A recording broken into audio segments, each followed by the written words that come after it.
제 원래 직업은 이제 성악가, 이제 성악가인데 지금 교회에서 지휘자를 또 이렇게 사역을 하고 있는데 여의도 순복음교회 그러니까요. 지휘자. 한 4군데라고 들었어요. 네, 그리고 온누리교회 지휘자, 그리고 또 성동순복음교회, 예수사랑교회 이렇게 4개 교회에서 지휘자로 섬기고 있어요. 도대체 어느 정도 실력이야 그렇게 실력하고는 전혀 상관없어요.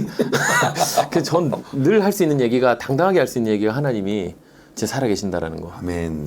저희 여의도 순복음교회 지휘자들 다들 국립합창단 지휘자, 뭐 시립합창단 지휘자 그런 분들인데 같은 급이시잖아요. 거의 이상급이시잖아요. 전혀 저는 정말 무명의 그냥 성악가일 뿐인데 하나님이 그렇게 세워주셔서 언제든지 나갈 준비하고 하고 있어요. 저는 이제 그만해라 하면 네 하고 나갈 준비를 하고 이런 있고. 이력들도 뭐 다른 분하고 비교 안 될 정도로 아니 그렇게 뭐 얘기할 수는 없고 사실은. 근데 한 30번을 1차에서 떨어졌어요. 저는 유학 가서 콩쿠르를 30번 1차 떨어졌다라는 거는 정말 눈물 나는 얘기고 진짜 자존감이 바닥을 쳤고 너무너무 힘들었는데 그냥 가면 될 줄 알았어요. 저는 그 전에 하나님 뜨겁게 만났기 때문에. 그리고 하나님이 마음을 주셔서 순종하기만 하면 여호와 이래 하나님이라 하시니까 다 준비해놓고 막 가자마자 유명해지고 콩쿨도 되고 이렇게 알려지게 될 줄 알고 갔는데 이태리에 갔더니 한국인 성악가가 한 3,000명이 있는 거죠.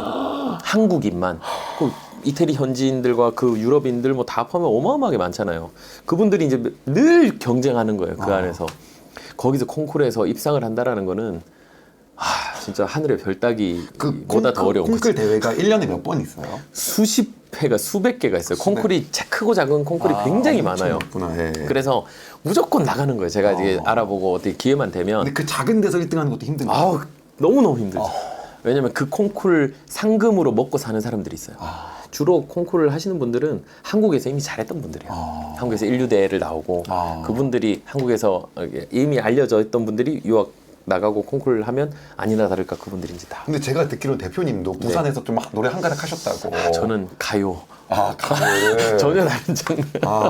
저는 가수 되는 게 꿈이어가지고 가요를 너무 좋아했어요. 그래서 KBS 부산가요제를 나가서 대상을 받고 고3 때. 네. 그래서 이제 전혀 다른 장르니까 그런 걸 너무 좋아해서 대학을 서울로 오긴 했었는데 오자마자 밴드부 들어가서 가요 하겠다고 혼자 그 일반 음악하고. 그러니까 학과에서는 완전히 이제 내놓은 학생이었죠. 술집에서 알바도 하고 또 대학 가요제 같은 데 막 나가고 저희 학교 가요제에서 또 대상 받고 그쪽으로는 이제 조금 될 것 같아. 그럼 글로 가셔야 되는데 갑자기 왜 성악을? 근데 그게 아무리 해도 안 되는 거예요. 거기도. 그게 이제 하나님 막으신 거죠. 그리고 제가 졸업할 때쯤 됐는데도 여전히 지망생으로 그냥 있고 뭐 오디션 보고 콩쿠르 이게 대회 같은 데서 뭔가 될 것 같아도 거기까지 하고 끝나고 연결이 안 되는 게 그게 그때 슈스케가 없어서 그래. 그런 때였죠. 그때는 슈퍼스타 K가 없어서 그래. K-pop 스타. 근데 슈스케가 있었으면 더 빨리 접었을지도 몰라요. 일단 외모 안 되고 백 없고 돈 없고 이런 현실을 보게 된 거죠. 그 엔터테인먼트 외모 멋있으신데. 그리고 보이스 코리아도 있잖아요. 안 보는데도. 그건 한번 기대를 한번 해봤을지 몰라요. 사실은 실력이 안 되는 거예요. 제가 그냥 조그만 데서 이렇게 좀 인정을 받긴 했어도 너무 큰 물이니까 서울에 와서 그거를 제가 할 수 있을 거라고 자신만만하게. 전 부산 사람인데 서울을 올라왔더니 너무 그 벽이 높았던 거죠. 그래서 꿈이 꺾이고 좌절하고 그 가운데 하나님을 만난 거예요. 저는. 그러면 축복이죠, 뭐 사실. 성악가로 마음을 먹으신 게 나이대가 어떻게 되셨던 거예요, 그때가? 일단은 음대 가서 제가 1학년 2학기 학점이 0.69 나왔거든요. 그러니까 그 정도로 관심이 없었다라고 생각하시면 확 와닿으실 거예요. 학점제를 아시는 분이라면 0.69가 나오고요. 그리고 휴학하고 그러면서 그냥 세상 음악하고 그 컴퓨터 음악 같은 거 동호회 같은 데 들어가서 나름 열심히 했는데 그게 이제 졸업할 때쯤 20대 중반쯤 되어 가는데도 전혀 성과가 나지 않고 연결이 안 되니까 거기서 오는 그 막막함은 정말 좀 평생 노래 가수 꿈만 꾸고 왔다가 혼자서 서울 한복판에 그냥 덩그러니 버려진 느낌. 근데 아무도 없잖아요. 주변에. 가족도 없고 친척도 없고 도와줄 수 있는 사람이 아무도 없었고 저희 아버지는 어릴 때 배 타러 스페인에 나가셨고 어머니도 제 대학 가고 나서 따라 나가셨고 저희 형은 부산에 있다가 그럼 아버지 직업이 선장이셨어요. 어릴 때. 네. 원양어선 선장이셔서 그러니까 처음에는 이제 자유롭게 제가 하고 싶은 거 막 하고 살다가 꿈이 사라지고 뭔가 누군가의 이 조언이 필요하고 멘토가 필요할 때 아무도 없으니까 너무 막막한 거예요. 그리고 내가 한결같이 바라봤던 그 가수라는 꿈이 사라지니까 뭘 해야 될지 모르겠더라고요 일단. 네. 그리고 이제 자존감이 완전히 떨어지니까 이도저도 안 되니까 이제 군대를 가야 되잖아요. 네. 근데 군대도 계속 미루고 어떻게든지 저는 이 군대도 면제받고 하여튼 뭔가 특별할 줄 알았어요 제 인생이. 신의 아들이라 그러잖아요 우리. 저는 특히 이제 성악 쪽에서는 그때 당시 유명한 콩쿠르에서 1등을 하거나 이러면 면제를 해줬어요. 지금도 그런 제도가 있긴 한데 국제 콩쿠르에서 입상하면 면제해 주는데 그래서 저는 이제 당연히 그렇게 될 줄 알았어요. 성악도 뭐 내가 조금만 열심히 하면 뭐 얼마든지 할 수 있고. 원래 노래 잘했으니까. 그 노래는 제가 세상에서 제일 잘하는 줄 알고 살았으니까. 지금은 가요를 하지만 좀 필요하면 성악해서 콩쿠르 나가서 그때도 대학생 때 한 3, 4학년 때 콩쿠르를 몇 번 시도를 했는데 1차에서 다 떨어졌는데도 그냥 늘 그런 마음. 아 이번에 운이 안 좋았구나. 내가 다음엔 똑바로 안 되겠지. 해서 그렇지. 뭐 그런 제대로 거죠. 하면 난 된다. 네. 그렇게 하다가 졸업까지 간 거예요. 그 이제 군대를 가야죠. 네, 그래서 25세 졸업을 하고 군대를 갔는데 제가 서울에 짐을 다 챙겨서 부산으로 이제 다시 갖다 놔야 되잖아요. 혼자 자취하다가 저는 2번 다시 부산 집에 들어갈 생각을 하지 않고 여기서 자립해서 성공할 줄 알고 모든 짐을 다 가지고 서울로 왔거든요. 학생 때. 근데 그걸 다시 다 싸들고 부산으로 내려갈 때 진짜 서울에서 천안까지 내려가면서 울었어요. 그 비참함과 실패감 이런 거를 그게 너무 힘들더라고요. 20대 중반에.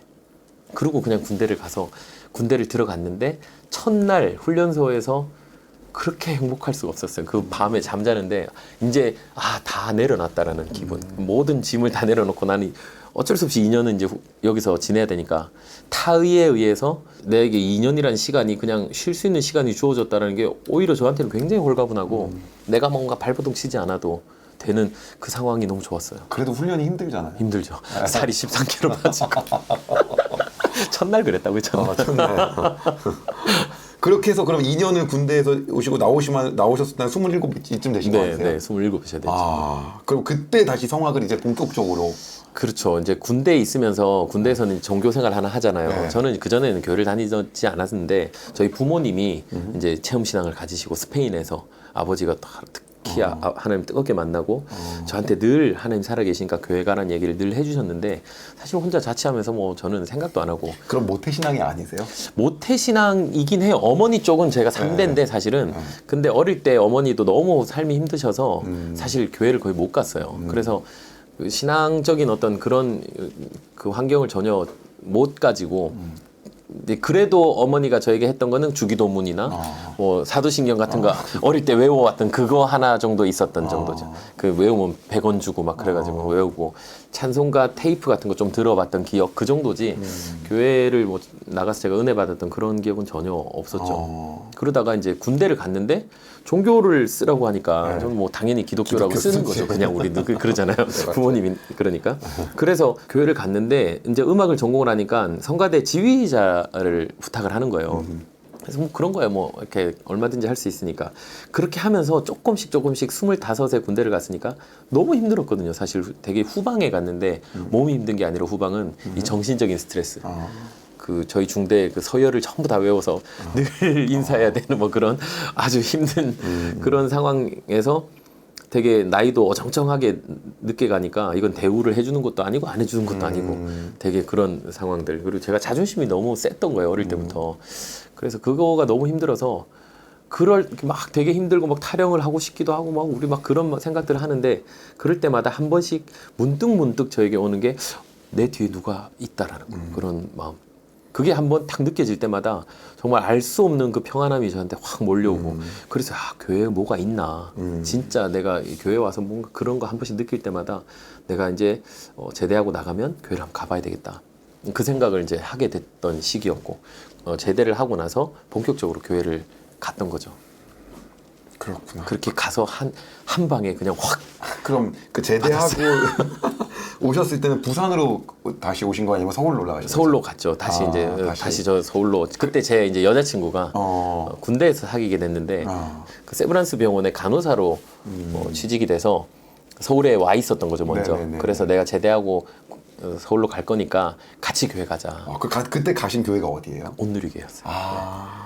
그래가지고 여자친구는 이제 모태신앙이었고 근데 부산에서 쭉 신앙생활 잘 하다가 서울로 간 상태였고 근데 제가 나오길 기다려서 같이 이제 같은 교회를 섬기고 싶어서 조금 기다리고 있었던 상황이었는데 제가 제대하고 나서 유명하다고 하는 교회들, 뭐 청년들이 좀 이렇게 많이 가는 교회를 한번 가볼까 하고 간 게 이제 온누리 교회 서빙고 서빙고를 갔죠.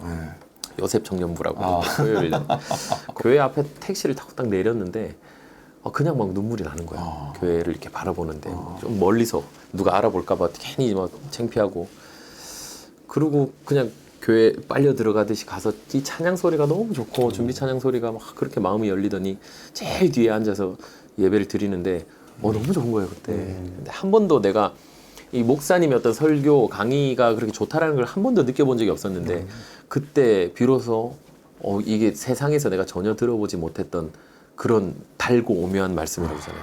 그런 강의, 설교인지 강의인지도 잘 모를 때니까 너무 좋아가지고 그날로 바로 등록을 하고 새신자 교육을 받고 그렇게 신앙생활을 했습니다. 네.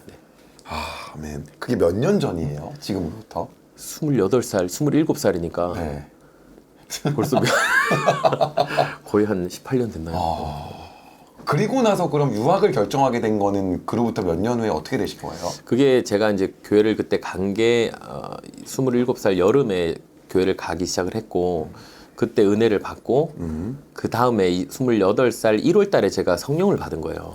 거기서 한 몇 개월 정도 그렇게 은혜 받고 하다 새벽 기도를 가서 막 하나님 간절히 찾고 저는 그때 기도했던 게 하나님이 살아 계시면 이렇게 증거를 보여달라고 제가 그렇게 기도했어요. 제가 되게 좀 이렇게 이성적이고 음악하는 사람 치고는 되게 논리적이고 좀 비판적이고 막 이런 AB형. 기도원인데 기도원?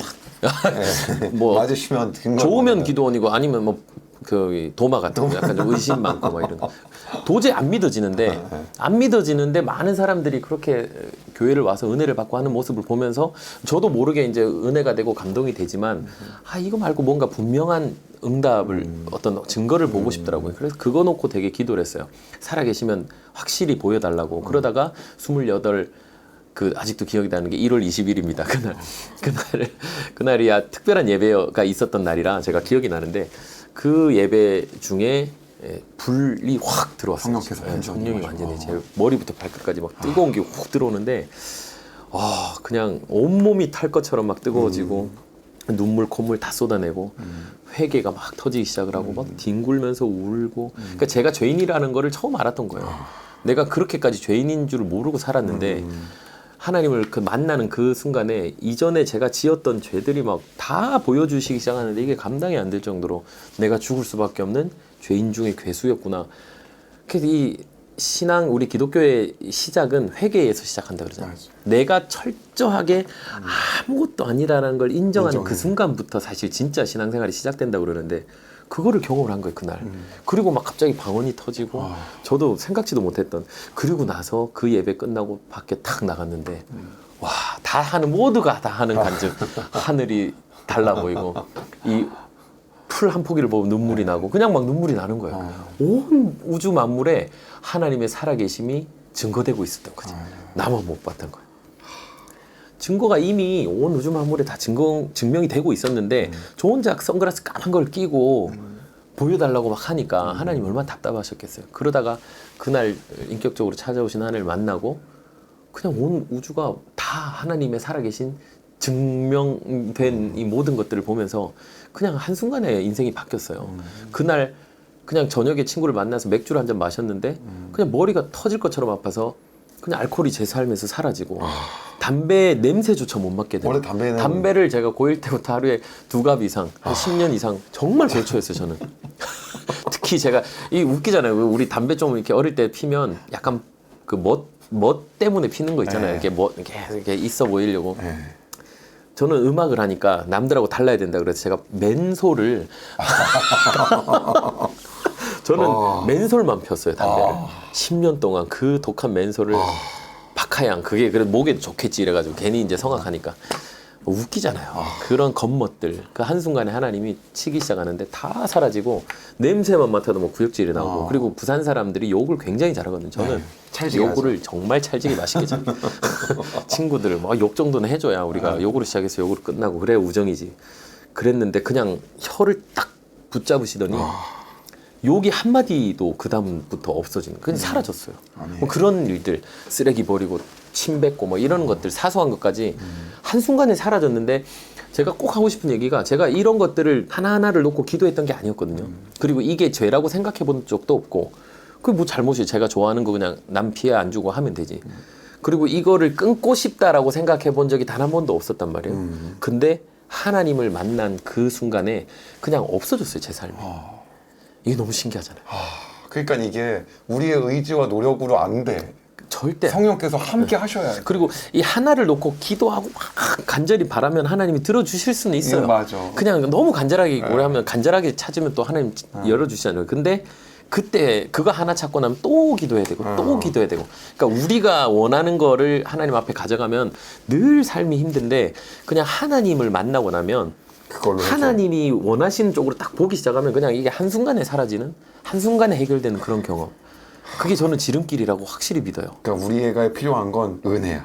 그렇죠. 전적인 은혜. 전적인 은혜밖에 전적인 없어요. 은혜인 거죠. 맞아. 예. 하나님 만나야 돼요. 예. 만나기만 하면 그냥 다 해결이 되고 한순간에 이 꼬여있던 모든 문제들이 해결이 되고 그냥 그 자체가 천국이더라고요. 그걸 한 몇 년 동안 그렇게 그 붕 떠있는 그 삶을 성령 충만한 삶을 살고 그러고 나서 4월 달에 유학을 간 거예요. 1월 달에 그렇게 만나고 그리고 기도했죠. 하나님 나 이제 뭐 할까요?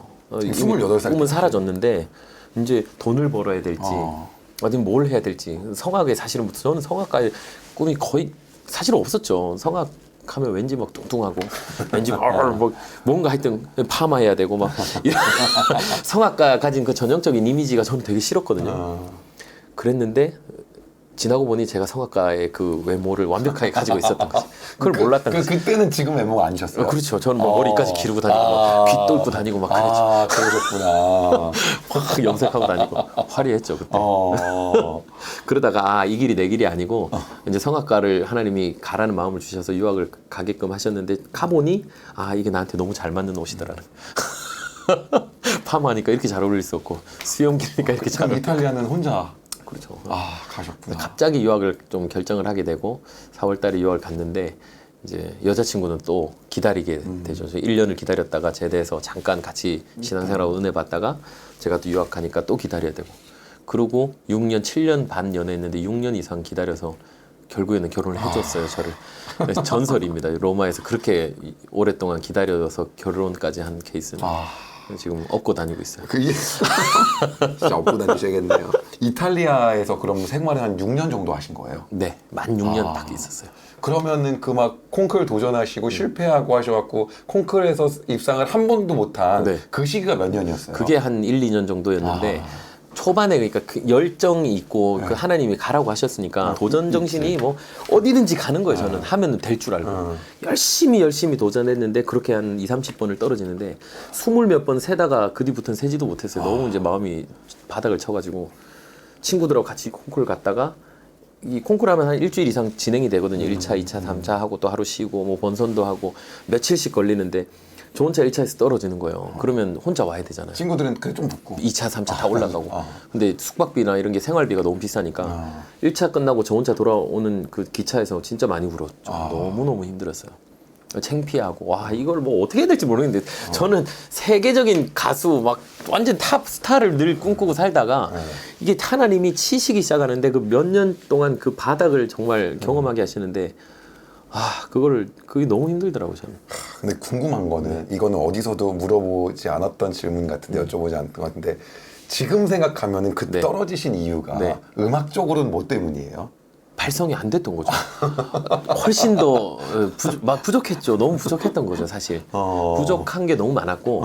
그러니까 왜냐하면 제가 늦게 성악을 공부를 했잖아요. 네. 그 전에 대학생 때는 뭐 사실 거의 공부도 제대로 안 했고 그러다가 다시 유학을 가면서부터 다시 시작했는데 그때 제가 대학생 때는 그 목을 잡는 그냥 잉골라라고 우리 전문 용어로 목 잡는 테너 이렇게 노래하는 그런 테너였어요. 성악에 꽂힌 테너 아닙니까? 네, 남자라면. 그쵸, 테너죠. 나는 무조건 테너에 세계적인 뭘 해도 세계적인 사람이 될 거니까 테너라고 생각하고 끝까지 그 길을 붙잡고 있는데 이게 발성이 해결이 안 되니까 고음을 낼 수도 없고 성악이 너무 어려운 거예요. 그래서 군대 갔다가 오는 그 과정 중에 하나님이 낮추셔서 제가 바리톤으로 바꿨어요. 고음이 안 나니까. 그리고 저음을 다시 파기 시작해요. 사실 한번 구겨진 거죠. 제 입장에서는 몇 번이 구겨진 거잖아요. 어마어마하게 많이 구겨졌어요. 계속 구겨서 세계적인 가수를 하려고 했다가 바닥을 그것도 안 치게 돼서 하시더라고요. 그래 성악으로 옮겨줄게 했는데 거기서 또 바리톤으로 또 또 떨어져. 예. 그게 뭐 바리톤이 테너보다 못하다 그게 이게 아니라 아니라 제 입장에서는 그랬던 거. 저는 그냥 당연히 테너라고 생각했는데 그걸 꺾고 바리톤으로 바꿔서 바로 유학을 간 거기 때문에 다시 시작하는 거였잖아요. 그러니까 실력도 안 되고 아무것도 준비가 안 됐는데 근데 음역대가 결과만 하고 싶었던 거죠. 보시면 거의 테너급인 것 같으시던데요. 그게 이제 뭐 그 이후에 이렇게 해서 연습에 의해서 훈련에 의해서 다시 시작이 된 거지 처음부터 그랬던 건 아니고 그리고 타고난 테너 이런 건 아니에요. 저는 어정쩡한 소리가 되게 어정쩡한 스타일. 근데 지나고 나니까 이게 찬양하기 너무 좋은 음역이에요. 찬양은 아주 고음 낼 그건 아니지만 저음도 좀 풍성해야 되고 그러니까 하나님이 저를 찬양자로 쓰시려고 세상에서 그렇게 높게 안 하셨나 보다 뭐 그런 생각도 들고. 와 그러면 그렇게 하셔가지고 그때부터 콩쿠르에 이제 휩쓸기 시작하는데 어느 순간 네. 발성이 튀고 또 다시 그렇게 되면서 하는데 그러면서 이제 입상을 몇 번 하신 거예요 그 뒤로? 제가 총 이제 콩쿠르에서 10번을 입상을 했어요. 국제 콩쿠르에서 10번을 입상을 하는데 8번을 바리톤으로 입상을 하고 네. 그리고 이후에 다시 32살에 테너로 바꿨어요. 네. 하나님도 이제 그때서야 다시 테너의 마음 주셔서 응답을 주셔서 테너로 과감하게 바꾸고 그 나간 콩쿠르에서 또 테너로 나가서 이제 1등을 하고 오페라 데뷔도 하고 그러니까 되게 짧은 시간에 바리톤과 테너에서 어떻게 보면 콩쿠르와 오페라를 다 주역으로 이렇게 했던 그런 좀 특별한 커리어를 갖게 된 거죠.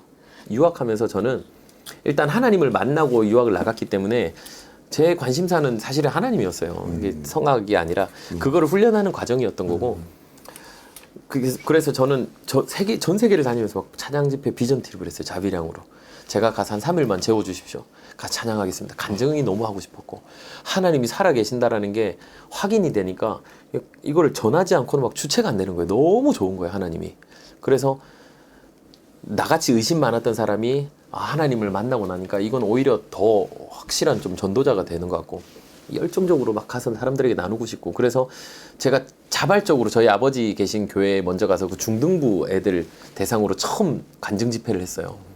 근데 중학생 애들이 막 눈물을 흘리고 우는 거예요. 그걸 보니까 너무 감사하고 기쁘고 나 이 일을 해야 되겠다. 그래서 기회만 되면 저는 콩쿠르를 가면 그 지역에 있는 한인교회나 아니면 개신교회를 찾아요. 거기 가서 무조건 찬양하는 거죠. 나 이 성악가인데 나 찬양하겠다고. 그렇게 기회 달라고 해서 찬양하고 콩쿠르에서 떨어지고. 그 사람들이 막 비웃죠. 주변에서. 야 너는 도대체 공부하러 왔냐 예배하러 왔냐. 하나님이 뭘 기뻐하시겠냐. 유학 가서 열심히 공부해서 좋은 성과 얻어서 그리고 하나님께 영광 돌리고 이렇게 해야지. 아직 준비도 안 됐는데 계속 맨날 예배 쫓아다니고 막 이러다가 컨디션 관리 안 돼서 콩쿠르에서 떨어지고 그건 너무 어리석은 거 아니냐라는 얘기들을 이렇게 듣는데 막 자존심이 너무 상하고 너무 오기가 생기는 거예요. 생기지.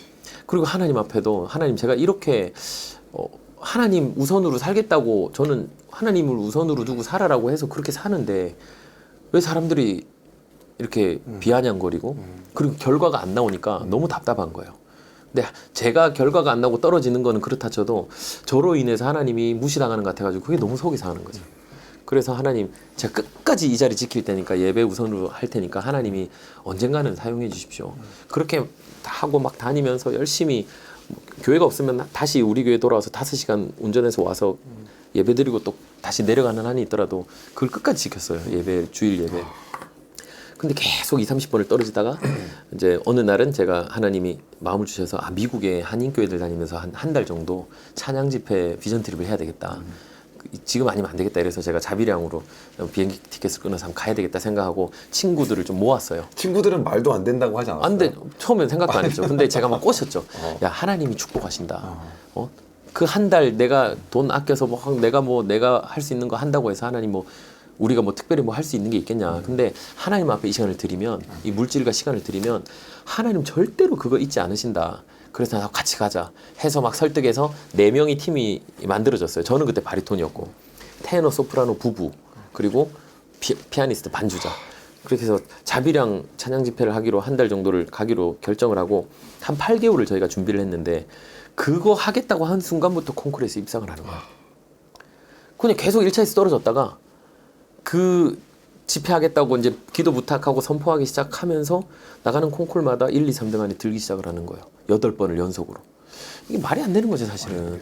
그러니까 하나님이 그냥 어정쩡하게 제가 잘했던 사람이라면 그냥 쟤는 원래 잘했는데 뭐 조금 더 어느 순간이 딱 돼서 이게 전문 용어로 아다리가 잘 맞아서 이렇게 했겠지라고 생각하는데 저는 계속 1차에서만 떨어졌고 1차 통과가 목표였는데 찬양으로 먼저 그의 나라를 구하겠다고 작정하고 딱 선포하는 순간 하나님이 1, 2, 3등 1차, 2차가 아니라 1, 2, 3등 안에 들게 하시는데 8번을 연속으로 드는 게 그 8번 가는 곳마다 제가 막 입상을 하는 거죠. 근데 이게 너무 감사한 게 이렇게 얘기하면 사람들이 갑자기 막 실력이 하나님이 막 저를 막 발성을 갑자기 좋게 하셔서 뭐 엄청난 그 소리를 내고 막 이렇게 됐을 거라고 생각하시잖아요. 근데 그게 아니라 가는 곳마다 잘하는 사람이 안 나왔어요.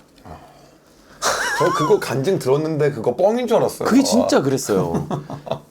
아까 얘기했잖아요. 그 선수들이 눈에 불을 켜고 그 콩쿠르를 콩쿨 찾아다니는데 사냥꾼들이 제가 가는 곳마다 안 나오기 시작하는 거예요. 그러니까 저보다 잘하는 사람들이 안 나오니까 제가 입상할 수 있는 그 환경이 된 거죠.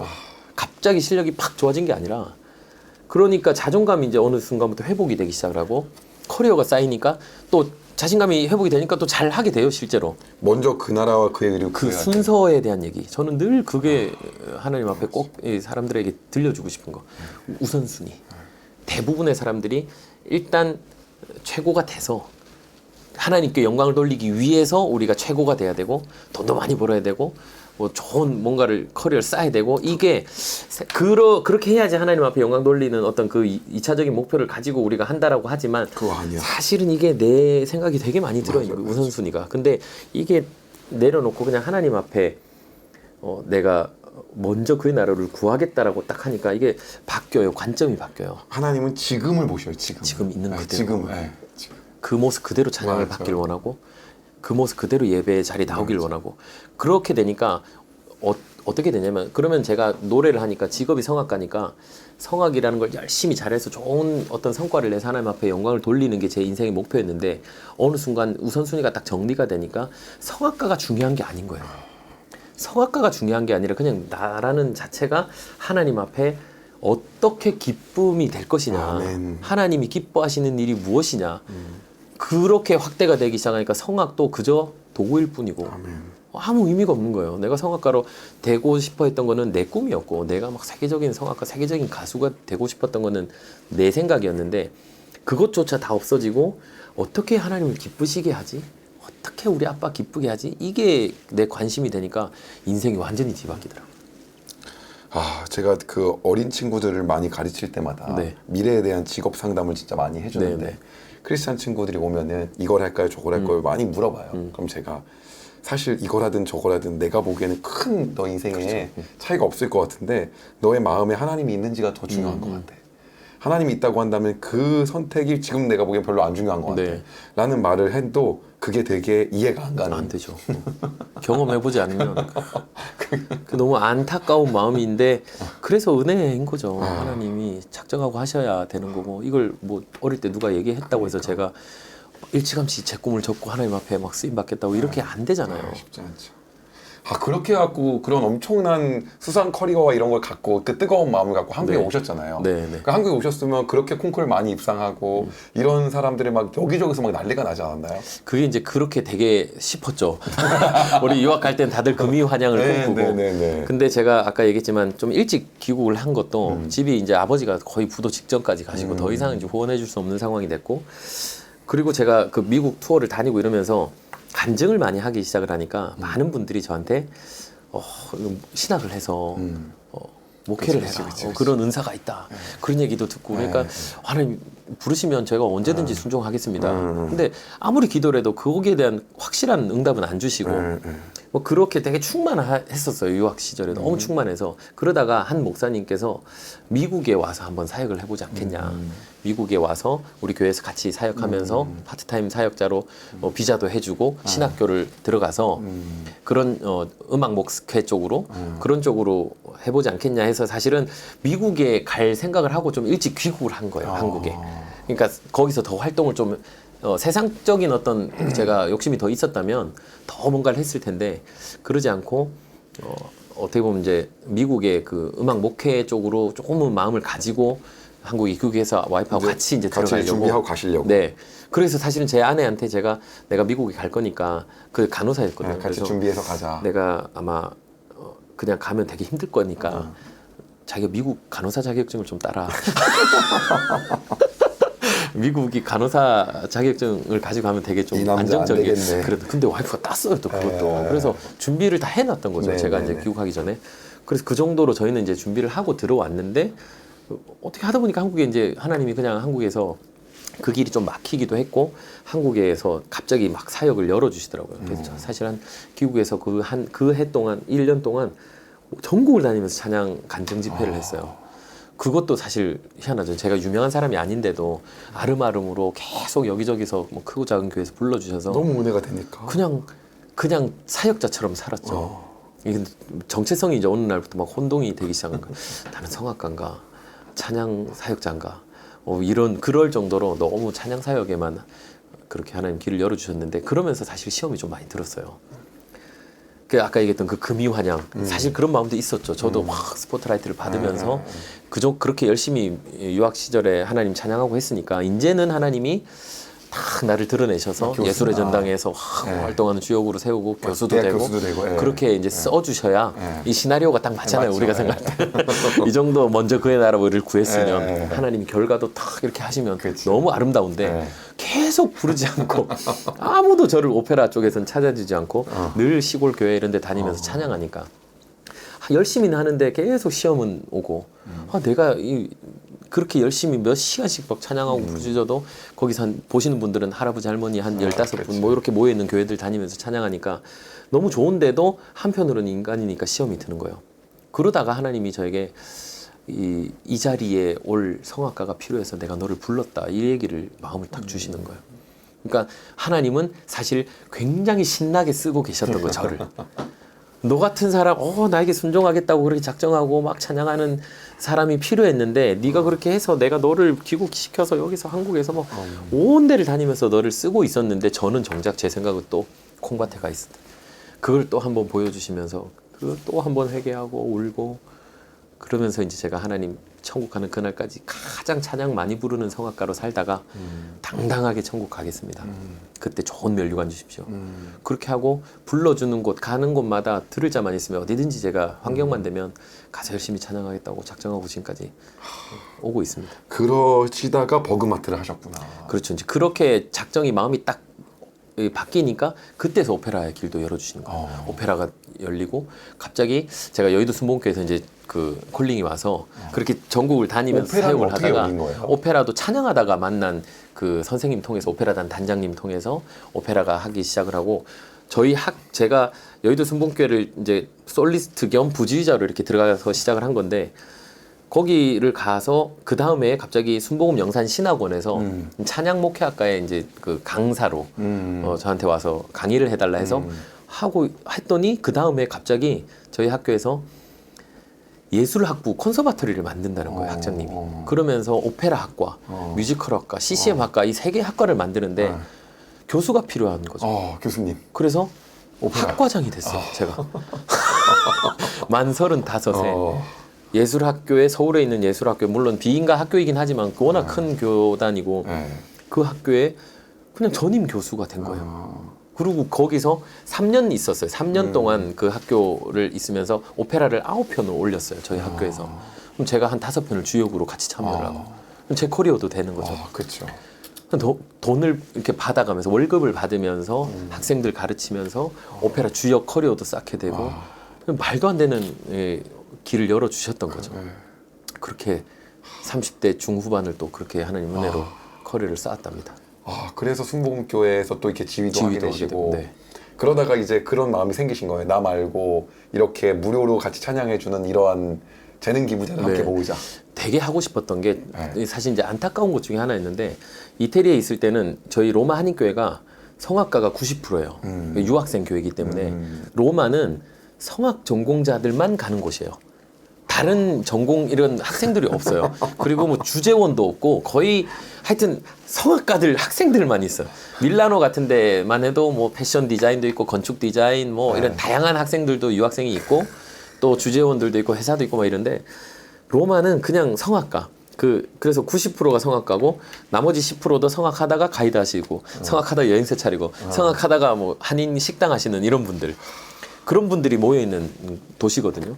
왜 하필 하나님이 로마로 보내셨을까? 처음엔 제가 밀라노 쪽으로 생각을 하다가 갑자기 방향을 트셔서 그렇게 가게 된 건데 근데 그 로마 한인교회에서 이 예배를 드리면 찬양이 상상이 가시죠. 와. 그때 한 500명 정도 됐거든요. 저희 교회 성도가 학생들이 굉장히 많았는데 몇백 명이 같이 찬양을 하면 그냥 뭐 교양학당 아닌가요? 어마어마한 거죠. 그러니까 거기 외국인들 관광객들이 워낙 많으니까 지나가다가 그냥 들어와서 구경하는 거예요. 저희 예배를. 근데 예배인데 음악회 같이. 근데 너무 좋았죠. 근데 물론 그 안에서 이제 우리는 엄청난 경쟁을 하는 경쟁 상대였지만 다들 일단 그 예배 자체가 너무 좋았고 거기서 찬양하는 게 너무 좋았고 거기서는 아무도 사례받고 찬양하지 않았잖아요. 그치, 내가 기본이 성가되고 연수가 좀 되면 이제 주방 봉사도 하고 뭐 제장 담당도 하고 근데 전부 성악가니까 우리끼리 그렇게 즐겁게 찬양하고 너무 은혜 받고 그랬는데 한국에 귀국해서 이제 그런 분들이 다 귀국했잖아요. 같이 신앙생활 하던 분들이. 근데 막상 한국에 와서 오페라를 하면서 이제 만나고 디프리를 갔더니 제가 알던 모습들이 아닌 이런 이제 환경들이 많았던 거예요. 근데 이제 저는 아까 얘기했지만 하나님이 술, 담배 이런 걸 한 번에 끊어주신 좀 은혜가 있어서 그게 뭐 제가 누구를 정죄하고자 이런 건 아닌데 교회 안에서는 그런 모습들을 전혀 몰랐다가 막상 밖에서 오페라계에서 이제 사회에서 만나니까 그런 모습들이 막 보이기 시작을 하면서 너무 괴리감이 생기는 거죠. 나는 뭐지? 그러면 제가 오페라 끝나고 디프리를 가면 저는 가운데 앉아 있고 양쪽으로 다 갈라져요. 이쪽 무리들은 이렇게 술 먹고 이쪽에서 또 술 먹고 저 혼자 앉아 있는 거예요. 술을 안 먹으니까. 그러면 누구 와서 같이 이제 신앙 얘기하면 되게 어떻게 그렇게 하세요 하다가 조금 듣다 그냥 가. 이게 그러니까 너무 저 혼자서 이렇게 있는 게 너무 외로웠어요, 사실. 근데 저 같은 사람이 분명히 또 있을 텐데. 그리고 한국의 서울 한복판에 그 로마 한인교회 같은 그런 찬양 예배가 있으면 너무 좋겠는데 다시 뭔가 할 수 없을까? 그런 분들이 같이 모여가지고 같이 찬양할 수 없을까? 근데 한국에 오니까 전부 저도 마찬가지고 다 교회에서 우리가 사례받고 일하는 직업 찬양꾼이 됐잖아요. 저희는 지휘자, 솔리스트 다 사례받고 일하니까 나는 예배를 드린다라고 다들 생각을 하지만 사실 예배가 잘 안 되는 거예요. 찬양하고 특송하고 이러면 늘 그 생각을 해야 되고 목 관리해야 되고 예배 말씀 들을 때도 다 목청 다듬어야 되고 헌금송 해야 되고 그러니까 헌금할 때 우리는 헌금송을 하니까 헌금 훈련도 안 되죠. 그리고 저희는 이렇게 알바처럼 사실 갔기 때문에 뭐 구역이나 어떤 성경 공부나 이런 거에서 사실 거의 제외되고 담당 목사님도 잘 없기도 하고 뭐 이런 환경들. 그러니까 음악가들이 너무 자유분방하니까 지휘하고 솔리스트로 찬양하고 막 사람들은 은혜 받았다 해도 돌아서서 술, 담배 이렇게 자유분방하게 하신 분들도 너무 많고 그런 것 때문에 또 시험 드는 분들도 또 너무 많고 그래서 좀 구별되려고 노력하는 진짜 성악가라기보다는 찬양자로 하나님 앞에 정말 구별돼서 쓰임받고 싶어하는 사람들을 한번 만나서 같이 찬양해보고 싶었어요. 그래서 그런 분들이 모여서 버스킹을 하면 너무 좋겠다. 왜 성악가들은 버스킹을 안 할까? 우리는 마이크가 없어도 되는데 그냥 몇 명만 모여도 길거리 같은 데 찬양하면 엄청 사람들이 막 감동받고 할 텐데 왜 아무도 시도를 안 할까? 근데 이제 이 직업이 노래다 보니까 컨디션 관리해야 되죠. 뭐 오페라 같은 거 있으면 당연히 그런 거 하기가 어렵잖아요. 다 컨디션 관리해야 되고. 근데 그게 이게 우선순위가 바뀌어 있었던 거예요. 제 하나님이 주신 은사, 이 찬양할 수 있는 직접적인 은사를 주셨는데 세상 음악 하느라고 그 전성기를 다 보내고 전성기 때 하나님 잠깐만요. 제가 이거 좀 하고 조금 이따가 시간 남으면 하나님 찬양할게요. 그랬던 모습을 계속 보여주시는 거죠. 그래서 우선순위로 찬양을 먼저 하고 시간이 남으면 세상 음악도 하고 얼마든지 감동도 줄 수 있지만 찬양을 우선으로 하고자 하는 사람들을 너무 만나고 싶었던 거예요. 그래서 그런 팀을 한번 모아보고 싶어서 기도하면서 만든 게 지금 버그마트 미션이 된 거죠. 지금도 매주 하시는 거죠? 네.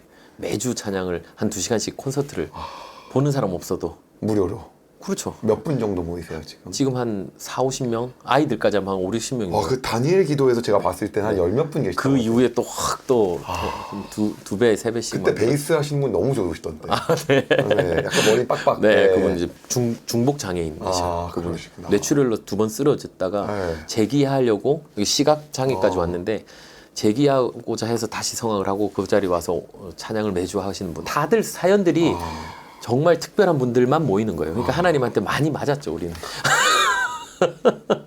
많이 맞고 구겨지고 낮아지고 그 안에서 진짜 하나님의 은혜를 체험하고 우선순위가 하나님 앞에 내가 지금 이 순간에 하나님 앞에 찬양받고 싶다. 뭐 교통사고 나서 죽을 뻔했는데 털끝 하나 상하지 않게 하나님 막아주셔서 내가 언제 갈지 모르니까 지금부터 찬양해야지. 뭐 이런 사람들.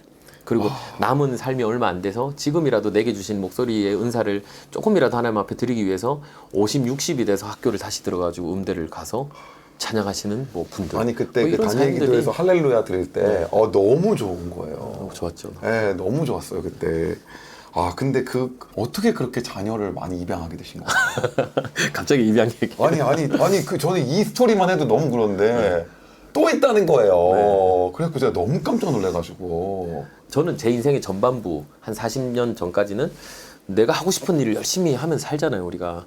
그래서 뭐도 이루기도 했고 나름 성과도 이뤘고 그 안에 하나님도 만나고 하나님과 너무 이제 뜨거운 어떤 은혜를 체험하고 그렇게 좋았어요, 되게. 30대 초중반 귀국에서도 열심히 학생들도 가르치고 찬양하고 간증하고. 근데 앞으로도 계속 그렇게 살 건데 어느 순간부터 내 인생의 후반부는 어떻게 해야 더 가치 있게 살 수 있을까? 어떻게 해야 더 하나님이 기뻐하시는 삶을 살 수 있을까? 거기에 자꾸 관심이 가는 거예요. 자꾸 우선순위가 이제 진짜 하나님이 기뻐하시는 일, 하나님을 즐겁게 하는 일, 여기에 막 관심이 있다 보니까 지금 하는 거는 당연한 거고 더 뭔가를 하고 싶은 마음, 더 드리고 싶은 마음. 그리고 하나님의 관심이 어디 있나를 보니까 하나님은 오직 생명에 관심이 있는 거예요. 생명에 관심이 있는 거예요. 생명을 살리는 일. 구원하는 일. 하나님의 관심은 그거잖아요. 제가 성악가로 성공하거나 뭐 돈을 어마어마하게 번다거나 뭐 좋은 집에 살거나 뭐 이런 게 하나님의 관심이 아니라 하나님의 관심은 생명 살리는 일에 있고 내가 먼저 사는 게 중요하고 내가 하나님 앞에 구원받는 게 중요하고 그리고 나로 인해서 누군가가 하나님께 돌아오게 만드는 일, 그게 관심이라는 생각이 딱 드니까 갑자기 이 시야가 확 넓어졌어요. 30대 후반쯤 되면서 하나님의 관심이 생명에 있고 그러면 내가 생명 살리는 일을 좀 관심을 가져볼까? 다음 세대 특히 다음 세대들에게 복음 전하고 뭐 이런 일을 관심 가지면서 중고등부 아이들 찾아가서 간증도 하고 뭐 이런 일을 하다가 그렇게 하면서 하다 보니까 어느 날 부모 없이 사는 아이들, 부모 없이 이제 자라는 아이들이 눈에 들어오게 된 거죠. 처음엔 입양에 대해서 관심이 있었어요, 저는. 근데 기독교인이라면 왜 그냥 막연히 입양 좋은 일이고 뭐 그런 거 있잖아요. 선한 일이고 나도 기회 되면 한번 해보고 싶은 마음 이런 것들 누구나 좀 생각도 할 텐데 저도 집회를 많이 다니니까 간증을 하면서 많은 목사님들을 만나다 보니까 목사님 중에 입양하신 분들이 많이 계셨어요. 그래서 자연스럽게 나도 기회가 되면 입양을 좀 했으면 좋겠다. 그 생각을 막연히 가지고 있었는데 이제 30대 후반쯤 됐을 때 또 아이가 안 생기는 거예요. 저희가 결혼을 해서 한 6, 7년이 지나도 아이는 생기지 않고 또 하나님 기쁘시게 하는 삶, 그 다음 세대에 대한 관심 이런 것들이 복합적으로 되면서 이제 입양에 관심이 가지게 된 거죠. 저희는 다자녀를 갖고 싶었거든요. 생육하고 번성해야죠, 우리는.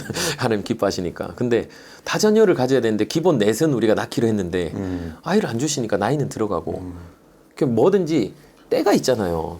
부모도 때가 그 때가 할 수 있는 거지. 때가 지나면 사실 체력이나 이런 건 한계가 있는데 그래서 우리가 이 젊은 시절에 한 아이라도 더 부모가 되어줄 수 있는데 이 시기를 그냥 아이 막연히 그냥 기다리고 있기에는 너무 아까운 거예요.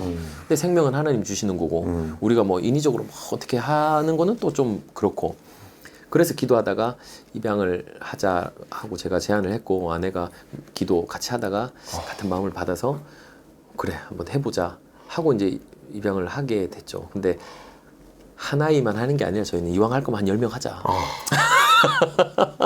이왕 할 거면 하나님이 허락만 하시면 뭐 할 수만 있으면 많이 하자. 그렇게 하고 시작을 했어요. 처음에 한 10명 하겠다고 아버지한테 얘기했더니 너무 황당해. 아니 만약에 저도 우리 아들이 저한테 와서 그런 얘기하면 저도 근데 너무 아버지가 멋있었어요. 한 3일 정도 아버지가 제가 그렇게 딱 얘기하고 나니까 너무 기가 막히게 하시더니 3일 정도 뒤에 그때 이제 잠깐 한국에 들어오셨을 때 외국에 계속 계셨으니까 한 3일 정도 지나더니 아버지가 갑자기 저한테 아빠가 귀국을 해야 되겠다 그러는 거예요. 그래서 왜요? 처음에는 뜯어 말리려고 얘가 지금 도저히 정신을 못 차린다. 그래서 뜯어 말리려고 그런 줄 알았더니 그게 아니라 아버지가 네가 애를 그렇게 많이 입양을 하려고 하는데 손이 필요하지 않겠냐. 그래서 내가 내 인생의 남은 삶을 이 우리 손자들 좀 케어하는데 내 삶을 써야 되나 그럴 정도로 아버지도 이제 마음을 모아주신 거죠. 너무 감동이죠. 아버지가 너무 멋있죠. 아멘입니다, 진짜. 아버지가 참 아버지 덕을 많이 봤어요. 저는 아버지 때문에 은혜 받았고. 그러면 입양은 그 뒤로 뭐 매년 막 이렇게 하시는 거예요? 그렇죠. 1년에 한 명씩 4명을 아니 제가 주변에 입양을 한 친구가 있는데 네. 절차가 진짜 까다롭더라고요. 까다롭죠. 예, 그리고 막 입양을 한다 그래도 엄청 많이 보더라고요. 이런 거 저런 그럼요. 것들을. 재산 보고 건강 검진, 뭐, 정신 뭐 이런 거 수입이 뭐 좀 상담 다 해야 일정한지 되고. 뭐 무슨 재직 증명서 떼가고 뭐 범죄 경력 이런 것도 다 보고 예, 집에도 와보고 막 실사도 다 하고. 네. 근데 제가 입양할 수 있었던 가장 큰 이유는 아까 그 전임 교수가 돼서 제가 학교에 저희 그니까 학교 학과장이 되면서 일단 안정적인 직업이 생겼잖아요. 그러고 나니까 이제 입양을 할 수 있는 조건이 됐던 거예요. 그래서 제가 신나게 입양을 하고 제가 입양을 마무리할 때쯤에 학교가 문을 닫았어요. 예술학과. 그리고 아이를 입양을 하니까 저는 많이 입양하고 싶었기 때문에 그러면 서울에서 사실 제가 음악가의 직업이 사실 돈 버는 직업은 아니거든요. 전혀. 그 월급을 받는다 해도 사실 그 학교에서 뭐 그렇게 일반 대학처럼 그렇게 월급이 많은 건 아니니까 아이들 입양해서 교육 뭐 환경에 제가 어떻게 다 그렇게 사교육을 할 수 있는 환경도 아니고 그래서 아이들이 입양이 오면 귀촌을 해야 되겠다. 시골에 가서 전원에서 아이들 그냥 풀어놓고 홈스쿨을 하면서 그렇게 살아야 되겠다. 아내하고 그렇게 결단을 하고 그런 계획을 다 갖고 있었는데 하나님이 이제 첫 애가 입양을 오면서 그 학교 교수라는 그 타이틀 때문에 입양이 시작이 됐고 그리고 제가 이제 귀촌을 하려고 하니까 학교가 문을 닫고 그러니까 그럴 수 있는 어떤 시기들이 너무 적절하게 그래서 첫 애 입양하고 가평으로 제가 이사를 갔는데 돈이 없잖아요. 네. 집은 있어야 되는데 시골에 가면 낡은 1층 단층 집에 빨간 벽돌에 한 방 3칸 정도 있는 집들 뭐 이런 거 낡은 거 있으니까 네. 그런 거 하나 구해서 수리해서 애들 이제 풀어놓고 그렇게 해야지 했는데 하나님이 그때 새벽 기도하는 중에 이 경매에 대한 마음을 자꾸 주셔가지고 이거는 참 조심스러운 간증이긴 한데 그냥 경매를 하라는 마음을 자꾸 주시는 거예요. 근데 저는 전혀 그런 쪽에 관심도 없고 모르니까. 모르고. 근데 너무 강하게 마음 주셔서 제가 인터넷으로 혼자서 이렇게 좀 보다가 도전을 해보고 한 게 한 2달 만에 제가 경매를 받아서 그 가평을 가게 됐는데 집이 방이 6칸이고 3층 집에 화장실이 3개가 있는 뭐 어마어마한 그 저택을 유치원 해도 되겠는데. 그래서 저희가 다 이게 많은 아이들을 같이 생활할 수 있는 어떤 환경까지도 다 예비를 하셨던 거죠. 아멘. 근데 제 돈으로 하는 게 아니고 다 은행 대출 받아서 하는 건데도 너무 저렴하게 거기는 이 가평이라는 지역이 저는 그런 거 전혀 몰랐는데 뭐 DTS 규제 뭐 이런 게 있나 뭐 그 원금 상환 뭐 이런 게 있더라고요. 대출을 받으면 근데 그게 없어요. 그 원금을 안 갚아도 되는 지역이에요. 이자만 내면 평생 살 수 있어요. 그런 것도 아무것도 모르고 그냥 하나님 보여주신 대로 기도하면서 갔다가 낙찰을 받아서 덥석 그냥 들어갔는데 그런 거가 안 됐으면 되게 힘들었을 거예요. 지금도 살고 계신. 지금도 여전히 거기 살고. 그래서 가서 아이들 홈스쿨링 하면서 4명의 아이를 입양을 해서 키웠죠. 우리 대표님은 이제 그럼 지금도 4개의 교회에서나 섬기고 계시고 네. 버그마트도 하시고 네. 뭐 목이 쉴 날이 없으실 것 같아요. 목을 근데 하나님 은혜로 지금 아직 그래도 가는 게 너무 감사하죠. 너무 바빠요, 사실은. 이게 목을 쓰는 일이니까. 네. 한 성가대 이 지휘만 해도 연습하고 지휘하고 이게 소를 엄청 많이 써야 맞아요. 되는데 4개를 지금 수요일, 토요일, 주일 2개 뭐 이런 식으로 하니까 거기다가 목요일 날은 저희 예배 준비해야 되죠. 네. 또 토요일 날 제가 하는 아카데미 뭐 또 레슨도 개인 레슨도 또 많이 있으시고. 하죠. 이게 사실 어마어마하죠. 감당이 안 되는 일인데 하나님이 하여튼 다 감당하게 하시는 은혜죠. 돈이 아닌 은혜, 그 기쁨, 감사 이거는 진짜 표현을 못해요. 정말 얼마나 은혜가 넘치고 감사한지 네. 힘들고 그런데도 그러니까 세상에 어떤 그런 욕심이 진짜 잘 없어요. 너무 좋고.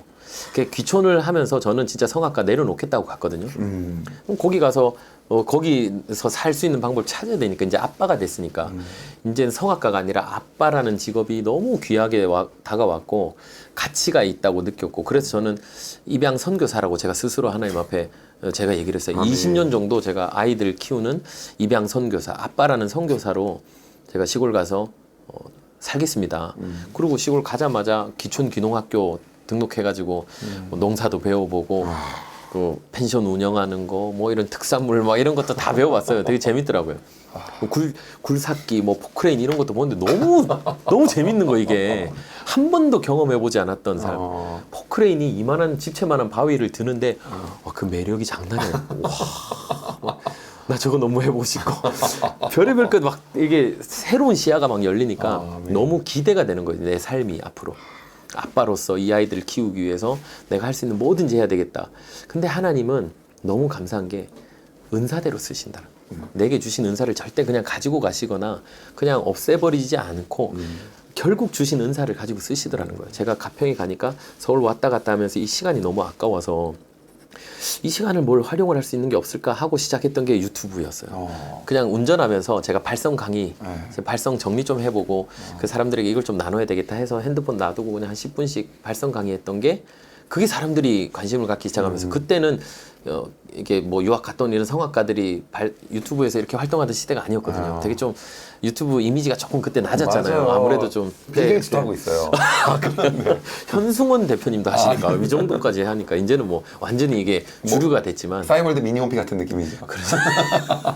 근데 그때는 사실 좀 체면 같은 것도 있었고 에이, 교수인데 내가 막 이런 거 그런 사람들 그리고 졸립고 운전하는데 막 시간 너무 아깝고 이래서 시작했던 게 몇천 명씩 막 와서 듣기 시작하고 거기서 사람들이 모이니까 그거 보고 레슨이 들어오기 시작을 하고 그러니까 오히려 더 일이 많아지고 그래서 서울에다가 오히려 작업실 하나 얻어놓고 스튜디오 얻어놓고 거기서 레슨도 하고 강의도 하고 그러다가 이제 사람이 모이니까 복음을 전하고 싶은 거예요. 아멘. 일단 모였으니까 그럼 복음을 전해야지. 그리고 공간이 있으니까 예배 드려야지. 아멘. 그리고 시작한 게 이제 이게 모든 게 맞물려서 버그마트 미션이 거기서부터 시작이 됐고 여기까지 오게 된 거죠. 앞으로 이제 비전이 있으시다면 어떠한 삶을 사시겠다는 거예요? 한 가지죠. 일단은 하나님 기뻐하시는 삶. 그거에 좀 저의 가장 큰 관심이고 앞으로 그러니까 너무 다양할 것 같은 거예요. 저는 앞으로도 하나님이 제 삶을 통해서 하실 일들이 너무 기대가 되고 내일이 너무 기대가 되고 왜냐면 내 삶의 주인이 내가 아니기 때문에 하나님이 나를 통해서 뭘 하실까 이거를 전적으로 저는 볼 수 있잖아요. 제 삶이 제가 저니까 제 삶을 통해서 하나님이 하시는 일들을 제가 바라보는 그 기대감이 너무 커요. 도대체 뭘 하실까? 뭐 사업을 갑자기 하게 하실 수도 있고 뭐든지 근데 이제는 모든 것들이 다 하나님 앞에 하나님을 기쁘시게 하고 하나님께 쓰임받는 어떤 일이 될 거니까 너무 기대가 되고 제 스스로 뭔가를 정하지 않으려고 그래요. 저희 버그마트 미션 선교회가 처음에는 이제 이런 성악가들, 음악가들이 모여서 시작이 됐지만 그때 술, 담배 전혀 안 하는 사람으로 제가 모집을 했어요. 그거라도 좀 이렇게 구별되려고 하는 사람들이 모여보자. 근데 그런 분들이 진짜 각지에서 모여들기 시작하는데 뭐 천안에서 오시고 원주에서 오시고 인천, 파주, 남양주, 오산 뭐 각지에서 경기도 진짜 한 2시간 거리에서 이렇게 모여서 매주 몇 시에 하죠? 저녁 7시 반부터 9시 반까지 실시간으로 유튜브에서 이제 예배를 드리는데 그리고 현장에는 몇 명 들어갈 수 있어요? 현장에 한 70명 정도까지는 70명 80명까지 들어오실 수 있어요. 관객도 오실 수 있고 유튜브로 일단 많이들 보시고 전 세계에서 보시잖아요. 유튜브는 특히 해외 동포들이 너무 좋아하시더라고요. 우리 찬양들 찬송가도 사성부로 막 불러드리고 저희는 한두 번만 불러보면 웬만한 사성부 합창곡들은 다 부르거든요. 저희 찬양 예배 보시면 이게 진짜 사성부로 뭐 베이스 테너 나누면은 각각 부서별로 마디 쪼개가지고 해서 한 20번 한 100번 연습해야지. 그렇게 연습을 그러니까 너무 에너지를 많이 써야 되는데 우리는 그냥 한두 번 쫙 불러보면 알아서 딱딱 되니까 그냥 그 자체로 작품인 거죠. 하나님이 만드신 목소리라는 악기의 결정체. 그 은사를 가진 사람들이 이렇게 모여서 자발적으로 그것도 페이 받지 않고 우리가 다 본인들이 와서 헌금해가면서 모여서 찬양하는 모임이거든요. 있을 수가 없는 일인데 네. 그거를 이제는 뭐 악기들도 팀파니까지 있어요. 저희 어. 팀파니, 콘트라베이스, 뭐 트럼펫 하고 싶은 사람들이 계속 몰려드는 거예요. 예술의 전당 같은 콘서트를 매주 서울 한복판에서 찬양으로 공연 같은 예배를 드리고 있다는 게 너무 감사하죠. 그래서 전 세계에서 유일합니다. 정말 독보적일 거예요. 장소는 어떻게 제공해 주신 거예요? 장소가 필요하잖아요. 네. 그래서 처음에 제가 가졌던 그 스튜디오 조그만 지하 네네네네. 방에서 하다가 더 이상 막 미어 그러니까, 터져가지고 예. 그래서 1년 동안 고민하다가 작년에 한참 코로나로 아무도 뭐 못 들어오고 우리끼리 비대면 그냥 공연이라는 마음으로 비대면 콘서트처럼 했는데 그런데도 계속 몰려드니까 장소가 필요해서 기도하면서 얻었죠. 더 큰 데를. 그래서 지금 서울 광진구 군자동에 버그마트 센터라는 곳을 저희가 또 꾸며서 그 어려운 중에 하나님이 가깝네요 여기서. 네, 여기서 되게 가까워요. 예. 한 20분이면 가요. 예. 그니까. 거기서 정말 2달 동안 제가 그 센터를 홀을 직접 다 공사를 했어요. 제 손으로 다 용접하고 목공하고 뭐 단 쌓고 도배에다 그 몰딩 같은 것도 직접 붙이고 막 페인트 칠해가지고 그걸 하면서 너무 은혜를 많이 받았어요. 제가 아멘. 혼자 밤에 낮에 주일날 예배드리고 와서 혼자 작업복 갈아입고 용접하고 못질하고 그거 하고 또 저녁에 또 예배가 또 지휘하고 또 와서 또 털고 옷 짜고 새벽까지 하면서 너무 많이 울었어요. 그 성전 짓는 그 마음.